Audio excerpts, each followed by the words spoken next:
نورانی صاحب سے جانتے ہیں، یہ ان کے جلسوں میں جاتے رہے ہیں۔ مولانا شاہ نورانی صاحب نے یہ قرارداد منظور کروائی 74 کا یہ آئین بنا کہ قادیانی کافر ہے۔ اب اس کے پیچھے قربانیاں کتنی ہیں؟ وہ ایک قربانی آپ کے سامنے رکھوں گا، یہ بزرگ اس بات کو جانتے ہوں گے، ان کے دور کی بات ہے۔ مال روڈ کے اوپر اسی ملک پاکستان کے اندر، وہ ملک پاکستان جس کو کلمہ کی بنیاد پر بنایا گیا تھا، لاکھوں لوگوں نے اپنی جانوں کا نذرانہ پیش کیا۔ دور نہ جائیں، یہ جو ہمارا گجرانوالہ کی ریلوے لائن ہے، 70,000 لوگوں نے یہاں ٹرین کے نیچے آ کر اپنی جانوں کا نذرانہ دیا تھا۔ 70,000 لوگوں نے، اور جہلم کے پل سے 1 لاکھ سے زائد امت کی بیٹیوں نے اس دریا کے اندر چھلانگ لگائی تھی کہ ہماری عزت داغدار نہ ہو جائے۔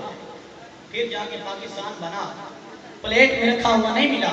اسی پاکستان کے اندر ہوا کیا کہ مال روڈ پر اس وقت اس شاہان مصطفیٰ کے اوپر سیدھی سٹیٹ فائر ہو رہے تھے، اور ایک ماں اپنے بیٹے کو کی برات لے کر جا رہی تھی، اور وہ ماں، بیٹا بھی چھوٹا تھا اور شوہر کا انتقال ہو گیا۔ اس ماں ان لوگوں کے ہاں کام کر کے اپنے بیٹے کی پرورش کر کے جب بیٹا جوان ہوا تو اس کی برات لے کر جا رہے ہیں۔ برات لے کر جاتے جاتے گولیوں کی آواز سنی، آواز سن کر کہا کہ بھئی یہ کیا ہو رہا ہے یہاں پر، یہ کس چیز کی آواز ہے؟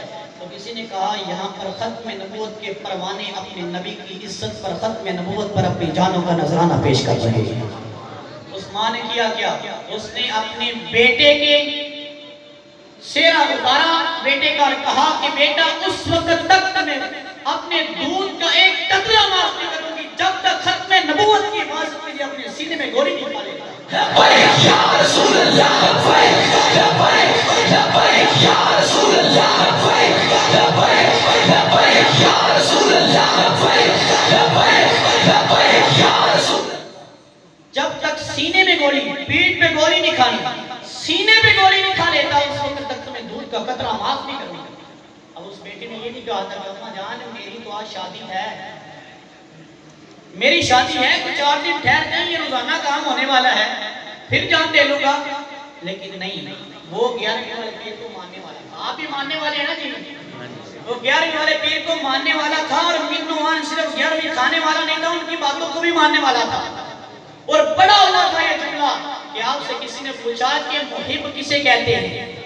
فرمایا محب اسے کہتے ہیں بندہ اس طرح کا بن جائے جس طرح کا محبوب چاہتا ہے، اپنی ہر ادا کو محبوب کی ادا سمجھ کر کرے، اس کو محبوب اور محب کہتے ہیں۔ اور یہ پڑھی ہوئی بات تھی۔ فرمایا کہ اماں جان ایسے ہی ہوگا، اور پھر گئے اور ان کو شاہان مصطفیٰ کے ساتھ مار روڈ کے اوپر اپنے سینے پر گولیاں کھائیں، اور ماں کی گود کے اندر اپنے آخری سانس لیتے ہوئے کہا کہ ماں دیکھ لے تیرے بیٹے نے سینے پہ گولی کھائی ہے، پیٹ پہ گولی نہیں کھائی۔ سینے پہ گولی کھائی ہے، پیٹ پہ گولی نہیں کھائی۔ میں نے کہا اگر آج بھی ایسے مرد مجاہد پیدا کرنے ہونا تو پھر ماؤں کو نیک ہونا پڑتا ہے۔ جب مائیں نیک ہوں تو پھر اولاد ایسی پیدا ہوتی ہے کہ جاتے وقت بھی نعرہ لگایا جائے کہ تاجدار ختم نبوت، زندہ باد زندہ باد، تاجدار ختم نبوت، زندہ باد زندہ باد، تاجدار ختم نبوت، زندہ باد۔ لبیک یا رسول اللہ، لبیک لبیک لبیک یا رسول اللہ، لبیک لبیک لبیک یا رسول اللہ، لبیک لبیک لبیک یا رسول اللہ۔ آج کی ہماری محافل کو دیکھ کر صرف آخری شعر یہی ہمیں یاد آتا ہے، اور اکثر اوقات میں پڑھتا بھی یہی آتا ہے کہ زبان سے تو ہم کہتے ہیں غلام کے رسول میں موت بھی قبول ہے، لیکن اور باقی کوئی کام قبول نہیں ہے۔ مساجدیں ہماری ویران، مدارس ہمارے ویران، دین و اسلام سے نوجوان امت دور، اسلام کا پتہ نہیں، شریعت کا پتہ نہیں، اور دل میں یہ کہتے نہیں میرے نزدیک ایسے ہونا چاہیے تھا۔ میں نے کہا اتنا بڑا تم ہوتا تو پھر میرے نزدیک تو دنیا میں نہیں ہونا چاہیے تھا، کہ بھئی نعوذ باللہ یہ ڈائریکٹ رب کی ذات پر اٹیک ہے کہ میری نزدیک ایسے ہونا چاہیے تھا۔